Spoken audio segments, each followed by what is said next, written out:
Let's get salty! Everyone, Zeddy here again with another Whizbang's Workshop card review, nice and early in the morning. We have a new Mage Legendary Spell, which is just absolutely ridiculous. I'm excited to play it and go over it. We're gonna go over it. Also, it's one of the craziest names I've ever seen in Hearthstone, as well as, oh no, secret support and an elemental. And if you wanna win these cards, we have a giveaway going on. And by the way, thank you all so much for 79,000 subscribers. So we are now up to 4 mega bundles we're giving away, 2 regular pre-orders out of my pocket to enter that giveaway. Like and comment on the video, link to the description below, the one with that thumbnail over there. And if we manage to hit 80,000 subscribers by the time limit, which is the end of Saturday, I will add not 1, but 2 mega bundles to celebrate that big achievement. So hit that sub button, make me go broke. If we don't hit it by Saturday, we'll do a giveaway at another time. But anyways, let's get into the mage cards, starting off with everybody's favorite secret support, a 2-mana spell, Hidden Objects, where basically you get to cast it, you discover is secret, and then you set its cost to 1. And I will say right away, I am very happy that Objection is rotating to wild and that Ice Block is not in standard. But yeah, you can, get whatever secret that's currently in the standard pool. I think it's like Explosive Ruins, Barrier, Counterspell. I think that the 2 newer secrets that are just terrible, like Summoning Ward and Azurite Vein or whatever. Anyways, you can get pretty reliably one of those. And is that good? I don't think so. Like, if Objection was in the pool, yeah, you're probably playing this card, but there's no big secret synergies unless we see some later today.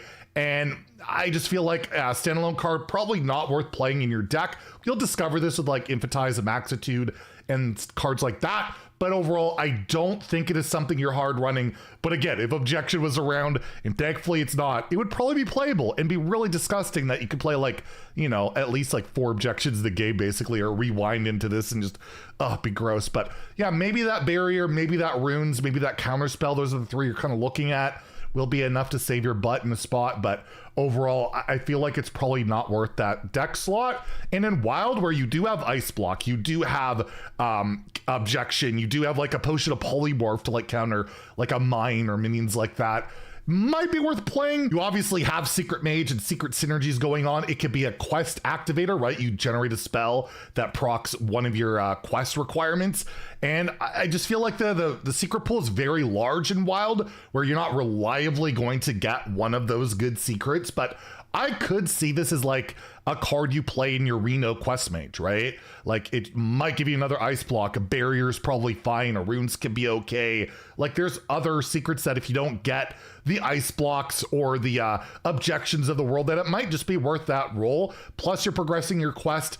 I'll give it a 3 in Wild. I think this card has more of a shot in Wild than it does in Standard. And yes, Objection exists there, so it's pretty gross. But Ice Block is even better, so you have like 2 shots at least at those really good secrets. Next, we have the Triple Wick Trickster, a horribly statted elemental here, a 4-mana 2/3. However, it's got text on it, thankfully. Battle Cry. Deal 2 damage to a random enemy. So like kind of like Flame Juggler would deal 1. However, it does it 3 times. You get 6 damage in total. It'll hit either, it could hit the same thing, I think 3 times, or it could split out. It can go face. So if there's nothing on the board, I assume all 6 will go face. So it's a pretty good like tempo.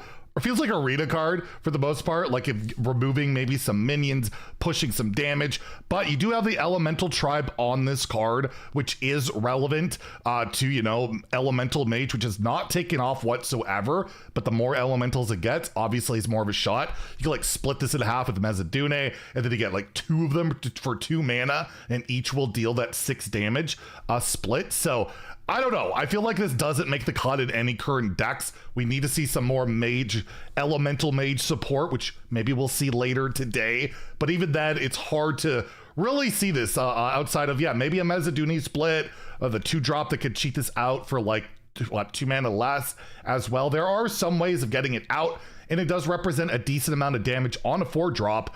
it's close. I feel like it's close that it could see ladder play, but I haven't been sold on Elemental Mage quite yet, so I will give it a 2. In Standard, probably a 1 in Wild, where Elemental Mage is so far off, although if you play Frostless Jada, this gets Lifesteal on top of that, and that's pretty cool, right? But when's the last time Frostless Jaina was meta in Wild, right? It's kind of a sad thing, but yeah, overall, probably not the biggest meta player. Lastly, we have one of the most ridiculous legendary spells we have seen. I don't think it's like Wheel of Death ridiculous, but probably a lot more playable. It is for 10 mana, the Galactic Projection Orb, an arcane spell, which says recast a random spell of each cost you've cast this game.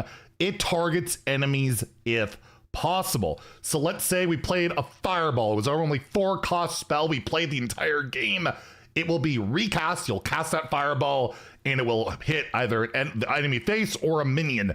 Let's say I played Fireball and Fire Sail. That'll be 50% chance of hitting one of those. So basically, you can juice this up with spells through 0 mana all the way up until 7 as it stands. At least in Standard, as I believe the only 8 mana spell, unless there's more coming out later today, there might be, stay tuned. There's no 8 mana spell as like Arcane Defenders, I believe is rotating. And 9 mana, I think, is just the legendary spell we have, the Sunwell, right? So as it stands, you can recast a 1 through 7 and a 10. I think Sunset Volley will be around, but Pyroblast will be leaving. But yeah, you could cast this for 10 mana, and theoretically, if you maybe burgled a 9 cost spell or an 8 cost spell, then you can cast like 11 spells total. 0 through 11 is my understanding. And that can be a ton of value for a very spell-based mage deck. You can even look at like a Rainbow Mage as a possibility for that, because they do run a lot of spells, at least 1 through 4, and you could maybe tack in a couple, like a 5 or a 6 and maybe a 7. You already have the 7, sorry. You fill your board with the 4 or 5 stats. You can get a really good payoff from this card, and maybe there'll be more support. I imagine without an 8 or 9 cost spell, we're going to see more later today. Brings me back to like Spell Mage from Ashes of Outland, or it's got the Pocket Galaxy type of vibe, right? The middle art's just like Pocket Galaxy. I think it's a really cool card. I think both Mage Legendaries this set have been great. Kagnar we saw earlier, which is I think is absolutely phenomenal.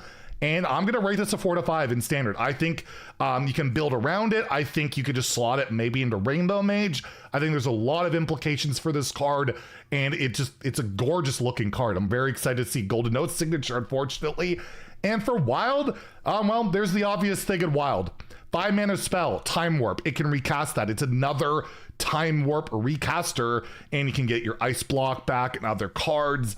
I think you probably play this in like a Reno Quest Mage in particular. It's more of a slower deck in Wild because it can stall with Ice Blocks and Solid Alibis, and anything you can do to recast Time Warp is a good thing, and you don't really play 5 mana spells in that deck other than Time Warp, so just kind of makes perfect sense in that deck. So until they make it that Time Warp only could go once per game, I see this as a wild card too. I'll give it a 3 there, as it's just mainly like an option in Quest Mage, but yeah, what a crazy card, and I'm excited to see what other spells. I hope we get some good spells coming later on today, so stay tuned for those reviews. If you enjoyed the video, please like and subscribe. Have a great day, and stay salty, my friends.